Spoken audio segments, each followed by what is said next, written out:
Alors pourquoi est-ce que la danse nous procure autant de plaisir? Pourquoi est-elle si bénéfique pour notre corps et pour notre cerveau? Puis surtout, comment remettre un peu plus de mouvement et donc de joie aussi dans nos vies? C'est ce qu'on va voir avec notre dossier du jour.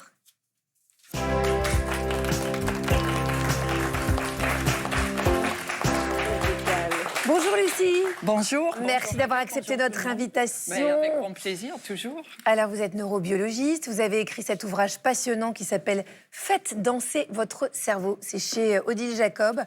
Comment une spécialiste du cerveau vient-elle à s'intéresser à la danse? Mais je pense que c'est absolument central. Je m'intéresse très particulièrement à ce qu'on appelle la plasticité du cerveau, c'est-à-dire comment le cerveau se modifie en fonction de notre vécu, notre environnement, notre vie intérieure, nos hormones, etc.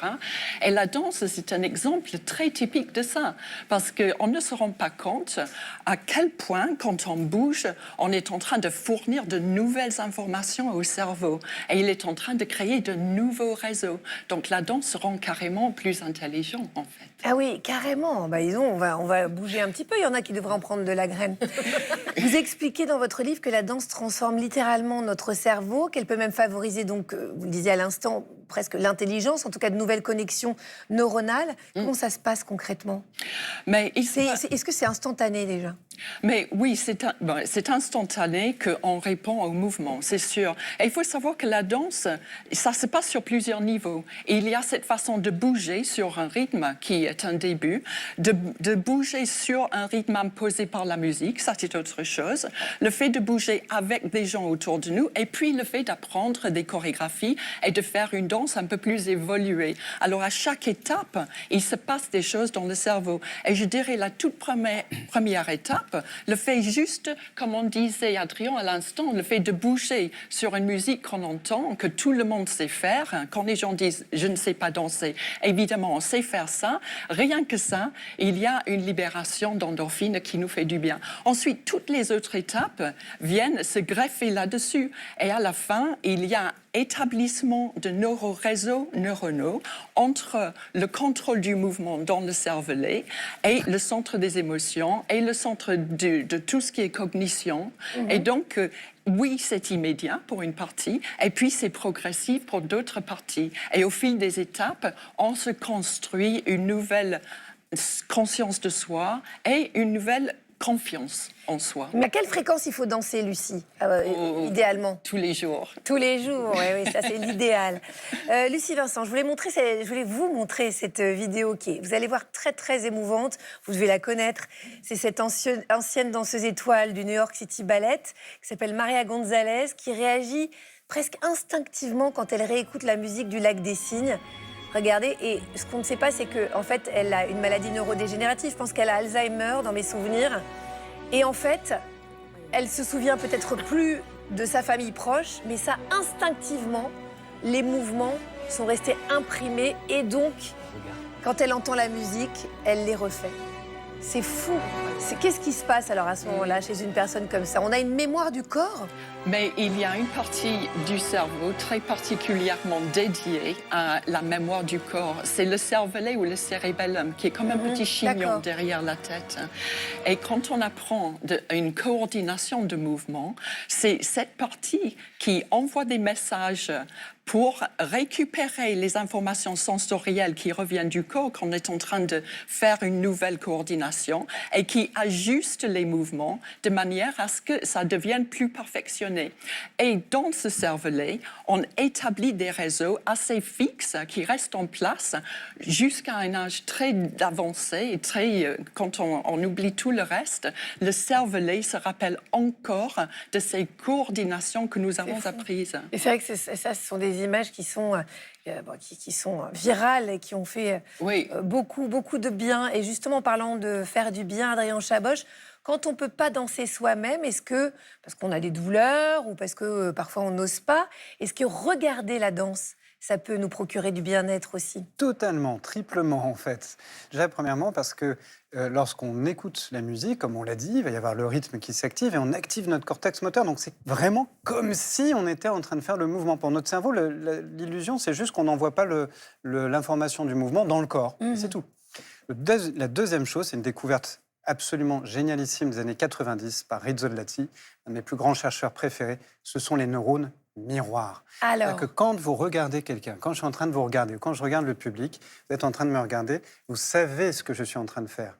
Mais ça va très loin, c'est-à-dire que dans votre tête, en même temps que je bouge mon doigt, il y a un groupe de neurones dans votre tête qui fait pareil. Et ce n'est pas juste du mimétisme, c'est du sens. C'est-à-dire que vous savez qu'avec mon doigt, je fais un mouvement qui a du sens et qui montre quelque chose. Vous le faites vraiment. C'est absolument merveilleux. Et quand on bouge la main, il y a quand même rarement des activités physiques. On utilise aussi la main, comme on l'a vu avec cette danseuse. Quand on bouge la main, on mobilise la moitié de notre cerveau. Donc, même si on ne peut pas beaucoup bouger, même si on est immobilisé, triplement, on participe rien qu'en regardant, rien qu'en s'absorbant. On parle beaucoup des bienfaits de la danse sur le moral et sur le cerveau, mais sur le plan physique, est-ce qu'elle est aussi bénéfique, notamment pour le cœur ? Ah, totalement, puisque de toute façon, c'est évidemment une activité physique. C'est vrai qu'on parle de danse sportive, et on salue tous les danseurs et danseuses sportifs qui sont à l'œuvre, parce que c'est un vrai sport de très très haut niveau, avec vraiment une excellence. oui, c'est exigeant quand même, niveau cardio. Exigeant. Et justement, on va faire travailler le cœur comme une activité sportive impliquée. C'est-à-dire que l'équivalent d'une danse de 10-15 minutes, alors évidemment, comme vous l'avez très bien rappelé, il y a danse et danse, et certaines sont plus douces comme la valse, d'autres intermédiaires en termes de dépenses comme le rock, et beaucoup plus violents, par exemple, avec certaines formes de métal, par exemple, qui me concernent bien. Oui. Mais c'est l'équivalent quasiment de 15 minutes de marche active rapide. Donc on va faire fonctionner notre cœur, notre vaisseau, la circulation artérielle, la chaleur, l'irrigation du cerveau, l'irrigation par les jambes, par les mollets qui va ramener notre sang, c'est excellent. On va sécréter aussi des hormones de bien-être, de plaisir, de l'ocytocine, par exemple, si on danse avec quelqu'un, ce qui est quand même une hormone d'apaisement, c'est quand même fabuleux. Et d'attachement. Et d'attachement, exactement. Bref, que des qualités. Et en plus, toutes les études scientifiques ont montré, notamment pour les personnes d'un certain âge, qu'on réduit le nombre de chutes, on réduit le développement, la rapidité de développement des maladies neurodégénératives. Donc, c'est une fonction de préservation. Bref, la danse est au cœur de toute notre humanité. C'est assez fou. C'est quand même la seule activité où on associe l'activité physique impliquée, le lien social et l'émotion. Alors, justement, j'ai une question quand même qui me taraude. Il y a ceux qui apprennent, en tout cas qui semblent naître avec le rythme dans la peau. On va regarder ce bébé, Lucie. Vous n'allez pas me dire quand même qu'à la sortie du l'utérus, c'est pas quelque chose que moi je n'ai pas. Donc là, on sent quand même, je pense que c'est une petite fille à fou. Non mais regardez ces mignonneries, c'est pas possible. Donc ils ont quand même déjà une coordination, elle a une coordination quand même assez innée, on a l'impression. Donc, et je vois Sarah, je me suis fait la réflexion tout à l'heure, elle a commencé, elle bouge juste un tout petit peu. On se dit, elle a la coordination et elle a le rythme dans la peau. Donc pourquoi est-ce que Sarah a davantage le rythme dans la peau que moi ou qu'Arnaud, par exemple? Mais c'est comme toutes nos qualités cérébrales. Il y en a qui naissent avec des talents, qui sont un peu plus doués que d'autres. Mais ça ne veut pas dire qu'on ne peut pas apprendre à danser.